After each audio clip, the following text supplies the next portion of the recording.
Oh hey, welcome back. I was just working on what my next Pokemon painting was going to be. No, you don't get to see it. You'll have to wait for the video. Today's my birthday. And I was actually just thinking back to when I first started playing Pokemon, like age 8 or 9 or so. Red and Blue. Yeah. Every one of those birthdays, like 8, 9, 10, 11, every single wish for my birthday was, I wish Pokemon were real. Because I was all about Pokemon at 8, 9, and 10. All consuming.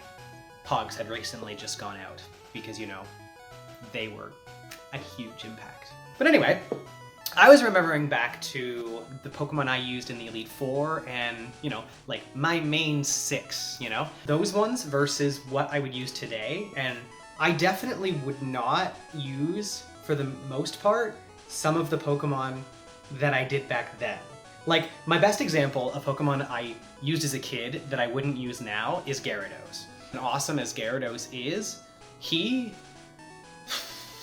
yeah, he's an intimidating Pokemon and quite scary. I don't train a lot of water types, so it kind of just, like, it just doesn't fit my aesthetic or my themes or my personality type at all. So as much as I liked Gyarados, it was one of my favorites back then, it just wouldn't be one of the Pokemon in my party today. I like to look at it as what would be the realistic Pokemon I would have if I lived in the Pokemon world. And for me, it was a clear choice that Gyarados was not one of the ones that... But yeah, so I'm sure everybody has their own Pokemon stories. I know a couple of PokeTubers have their own versions of the Pokemon they'd meet on their journey or who they'd use in a gym. Over the years, lots of people's Pokemon preferences change, the ones they use, the ones they partner with. I make lists of all of the Pokemon that I would have because I always feel like it constantly changes. Like every time I talk to someone, I go, well, what's your favorite Pokemon? They're like, you want me to pick one? No, pick 6. It's like, oh, just 6? Yeah, that's hard. It's real hard.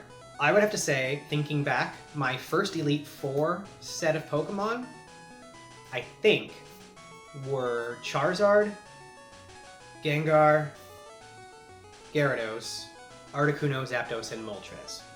Now, I was a big fan of the legendary birds. They were just so cool, and of course, like one of a kind and everything, and very special. So the best one of them would have to be Zapdos. My favorite's actually Articuno to use, but Zapdos is undeniably kind of one of the better ones. We're not gonna talk about the Kentucky Fried Chicken. When I turned 10, Gold and Silver came out, so as much of a Gen 1er as I am, I kind of more consider my time first spent in Johto, because I remember it so much more clearly. Well, that's a lie. I remember certain aspects of Red and Blue more clearly than playing Gold and Silver. But I sort of combine them anyway, because you can travel back to Kanto from Gold and Silver, so I sort of consider it the same package. If I were to experience Kanto or Johto, I probably would have done the other one as well. So, considering all the news that just came out, it made me think back to my humble beginnings and where we're going into the future with Pokemon, because now the games look incredible with Pokemon Sword and Pokemon Shield on their way, and all of the information that just came out. It makes me notice how far we've come, and I wanted to be able to get out there and share with you guys my opinions on it, because you get the people that are hardcore players, you get the people that are really dedicated, and then you know people who used to be into it. You don't really meet or talk to a lot of the people that are kind of halfway, like fairly active but not competitive, which is kind of like where I come in. I definitely feel more like someone who is a casual player or way more of a headcanon kind of person with stories. And I get that there are some people who are really dedicated on getting them all, and congrats, fill that Pokedex, go for it. That was not something that I ever really... I never tried to fill the Pokedex 100% in almost any of the games. I wanted to just have the Pokemon I cared about most and do really good with them. I know there are people who are like, crazy good at shiny hunting and breeding and doing all these things. Nah, you guys can do those jobs. You can keep those jobs right there. It's a little too much for me. And I'll just be over here doodling and painting and stuff, so. The thing that I did do at 10 years old to try to catch them all, or fill the Pokedex, was collect the Tomy PVC figures. And I'm this close to actually finishing the Kanto collection of PVC figures. I'm only missing like 11, I think, total. And there are some that I never got that I really wanted to get. Like, I was never able to get a Ghastly or a Haunter figure. I was only able to get the Gengar. And even the ones that they make today are not scaled the same. They kind of have newer ones, like the clip-in carries are bigger than they used to be.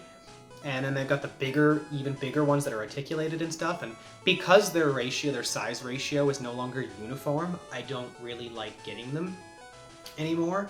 So I collected as many as I could, and I got lots of Generation 2, and I got some of the newest ones. Like, I have a Fennekin, a little Fennekin.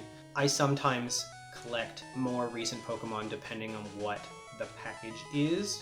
Here's that Tomy figure collection right here. It's at least in order of the Kanto Pokemon that I have. Collecting the PVC Tomy figures was quite an experience because it was over about 3 summers or so. My dad and I would go up to Toronto every summer, and I would raid Walmarts. And I remember this one particular summer in Toronto, we stopped at a Walmart, and it was a double-floored Walmart. Up the escalator, and the toy section was right across from us. And I like ran toward it because there were so many kids and people around the Pokemon looking through the Pokemon stuff. And I was like, no, I need to get the ones that I don't have yet. I don't want a Rattata and a Pidgey because I already got those toys. I need to see what the other ones are. This is what they look like back then. These are what the packaging looks like and what they came in. And I still have some of those old Master Ball. Actually, I keep my 3DS games in the Master Ball because I wanted to keep this around for something. I don't have my figure collection here with me. I have it at my parents' place in a different city, so I can't show you them individually except for a Meowth, which is a newer Meowth, it's not the old Meowth. But either way, it was fun to collect them, and I still have fun collecting Pokemon, but I really don't think it's worth saying gotta catch them all anymore or trying to catch them all because it's a ridiculous ambition. It would be like going out and trying to capture one of every species. It's basically being Noah's Ark.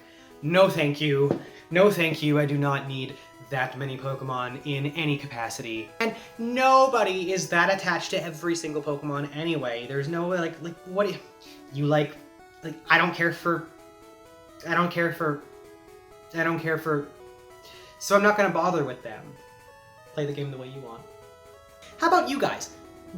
If you've been playing Pokemon for a really long time, how has your preferences changed over the years? What would you have had when you were younger versus what you would have now? And how closely do those link up for you?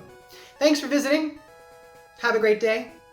Have a good weekend, because today's Friday.